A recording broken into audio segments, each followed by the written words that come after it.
আপনি নিজে নামাজ পড়েন, কিন্তু নামাজে যেই দল রাষ্ট্রে গেলে, রাষ্ট্রীয় ক্ষমতায় গেলে নামাজ কায়েম করবে, এমন দলের সাথে আপনার বন্ধুত্ব নাই, আপনার সম্পর্ক নাই। আপনার সম্পর্ক এমন দলের সাথে যারা মসজিদে তালা লাগিয়ে দেয়, যারা টুপি দাড়ির অপমান করে, নামাজের বেইজ্জতি করে। বুঝতে হবে আপনার নামাজ জীবনেও কবুল। অত্যন্ত স্পষ্ট ভাবে আল্লাহ রাব্বুল আলামিনের হাবিব বুখারীর বর্ণনায় সাইয়েদনা ওমর ফারুকের থেকে বর্ণিত একটি হাদিস বর্ণিত হয়েছে। একটা লোক বিশ্বনবীর পিছনে নামাজ পড়তেন। কি পড়তেন? বিশ্বনবীর সাথে ইফতারি করতেন, দাওয়াতে যেতেন। আল্লাহর হাবিব সাল্লাল্লাহু আলাইহি ওয়াসাল্লাম লোকটা মারা যাওয়ার পরে তারা জানাজায় রওনা হলেন। ওমর ফারুক জামা টেনে ধরলেন। 5টা জায়গায় ওমর একা সিদ্ধান্ত নিয়েছেন। ওমরের সিদ্ধান্তের উপর আল্লাহ কোরআনের আয়াত নাজিল করে দিয়েছে। এজন্য বিশ্বনবী বলতেন, আমার পরে যদি কেউ বিশ্বনবী হতো, আমার ওমর হয়ে যেত বিশ্বনবী। এত বড় কথা কোন সাহাবীর ব্যাপারে বিশ্বনবী বলেন নাই। লাউ কানা নাবিয়্যাম মিন বাদি লাকানা ওমর। আমার পরে যদি কেউ বিশ্বনবী হতো, তাহলে সেই সম্মান আল্লাহ ওমরকে দান করে দিতেন। আবার ইসলামের ব্যাপারে সামান্য একটু ত্রুটিও তিনি বরদাস্ত করতেন না। যেখানেই দেখতেন ইসলামের খেলাফ হচ্ছে, তার গর্দানটাকে দুনিয়া থেকে বিদায় করে দিতেন। সুবহানাল্লাহ বলেন। কোন মুনাফিক যখন ইসলামের সাথে বেয়াদবি করেছে, তার প্রতিশোধ নিয়েছেন সাইয়েদনা ওমর। সুবহানাল্লাহ বলেন। বিশ্বনবীর বিচার মানে না এক মুনাফিক। আল্লাহর হাবিবের বিচার না মেনে আবু বকরের কাছে গেলেন। তিনি বললেন, আমি এই বিচার ফয়সালা করতে পারবো না, কারণ বিশ্বনবীর উপরে বিচার ফয়সালা করার আর কারো দুনিয়াতে ক্ষমতা। লোকটা চলে গেলেন সাইয়েদনা ওমর ফারুক রাদিয়াল্লাহু আনহুর বাড়িতে গিয়ে বললেন, আমি সানি করাইতে আসছি। ওমর ফারুক রাদিয়াল্লাহু আনহু বললেন, তাহলে প্রথম বিচার কে করেছেন?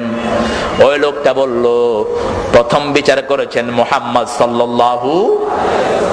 ওমর ফারুকের সারা শরীর যেন শিহরিয়ে ওঠে। তিনি বললেন, বিশ্বনবীর বিচার কি তোমার পছন্দ হয় নাই? কয় না। তিনি ইহুদির পক্ষে রায় দিয়েছেন, আর আমি মুসলমান, আমার বিপক্ষে রায় দিয়েছেন। এবার আবার জিজ্ঞেস করলেন, তোমার কি বিশ্বনবীর ফয়সালাটা পছন্দ হয় নাই? কয় না।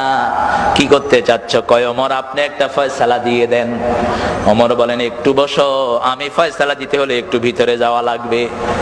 ভিতরে থেকে খোলা তলোয়ার নিয়ে এসেছেন, এক কোপে শরীর থেকে গর্দানটা নামিয়ে দিয়েছেন। আজকের যুগে যদি এরকম ওমর হতো, ইসলামের শত্রুরা ইসলামকে নিয়ে বান্দরামি করতে পারত না। ঠিক কিনা বলেন? এদেশের কবি কুখ্যাত অসভ্য, কুখ্যাত কবি, আমার নবীকে গালি দিয়েছে এক কবি, এক সাহিত্যিক। মারা যাওয়ার 5 বছর আগে বলেছে আমার নবী নাকি চরিত্রহীন ছিল। যেই নবীর ব্যাপারে সারা কোরআন আল্লাহ অক্ষ করে দিয়েছেন। আল্লাহ নিজের সিফতি নাম বিশ্ব নবীর চরিত্রের জন্য ব্যবহার করেছেন। আল্লাহ আজিম শব্দটি কোন নবীর চরিত্রের জন্য ব্যবহার করেন নাই, বিশ্ব নবীর চরিত্র ছাড়া। এমন চরিত্র আল্লাহ দিলেন, কিয়ামত পর্যন্ত মানুষ অনুসরণ করে এই চরিত্রের আগামাথা করতে পারবে না। আল্লাহু আকবার। সেই নবীর ব্যাপারে যখন এত কটু কথা বলা হলো, তাকে বলা হলো সাহসী লেখক। তিনি নাকি সাহসী লেখক। এদেশের ক্ষমতাসীনরা যদি তৌহিদ বুঝতো, কোরআন বুঝতো, ওই লেখকটা বাংলাদেশে ঢুকার সাথে সাথে তাকে ফাঁসি কাস্টে ঝুলানো হতো। ঠিক কিনা? কারণ পৃথিবীতে যারা বিশ্ব নবীর বিরুদ্ধে কথা বলে, দুনিয়াতে বেঁচে থাকার তাদের কোনো অধিকার। আল্লাহর হাবিব সাল্লাল্লাহু আলাইহি ওয়াসাল্লামের বিরুদ্ধে এত বড় কথা কোন ইহুদি, কোন খ্রিস্টান, কোন বেঈমান কখনোই বলতে পারে নাই। তার মৃত্যু হলো জার্মানে। লোকটার নাম জানেন তো আপনারা? কি নাম? অজাত। আমি গত রমজানে আমার প্রোগ্রাম ছিল ইংল্যান্ডে, সেখানে এই যে রমজানটা গেল 15, তো ওই রমজানে একটা প্রোগ্রাম ছিল ইংল্যান্ডে। ইউরোপিয়ান সব মসজিদের ইমাম, যারা মসজিদ কন্ট্রোল করেন এদের। তো জার্মান থেকে যারা এসেছে, আমি তাদেরকে জিজ্ঞেস করলাম, how did he die? This atheist, এই নাস্তিকটা কেমনে মারা গেছে? তো তারা বললো যে হি ড্রাগ ভায়াগ্রা। ভায়াগ্রা একটা মদ আছে যেটা খেলে শরীর গরম হয়। এখন গরম হওয়ার জন্য শরীরে ওই তাপ সহ্য করার ক্ষমতা থাকার দরকার আছে না নাই? জোয়ান বয়সে যেটা খাইবে সেটা খেয়ালেছে বুড়া বয়সে। এই গরমের উপরে গরম গেছে পরে এখন পাঁচ তো আর গরম হয় না। ভিতরে যেটা ছিল সব শেষ। গরম হওয়ার জন্য খায়া এমন গরম হয়েছে, গরমের ছোটে ফুটুস মরে পড়েছিল হোটেলের ভিতরে।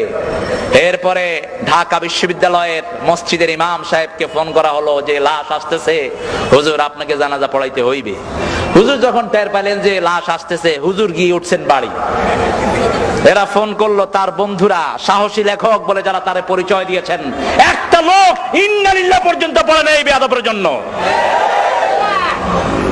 এরপরে যখন আসলো লাশ, হুজুর বাড়ি চলে গেছেন, বরিশালের সোজা সরল মানুষ। কয় হুজুর আপনি কই? কয় মুই বাড়ি আইছি বুঝছো। কয় আপনি বাড়ি গেছেন মানে? কয় মোর অসুখ হইছে বুঝছো। তো কি অসুখ হয়েছে হেই আমার আল্লাহ জানে, কার কি অসুখ হয় এটা তো আল্লাহই জানে। আলহামদুলিল্লাহ বলেন। আমাদের সমাজের ইমামরা হলো সবচেয়ে নির্যাতিত, সবচেয়ে সরল, ঠিক কিনা বলেন?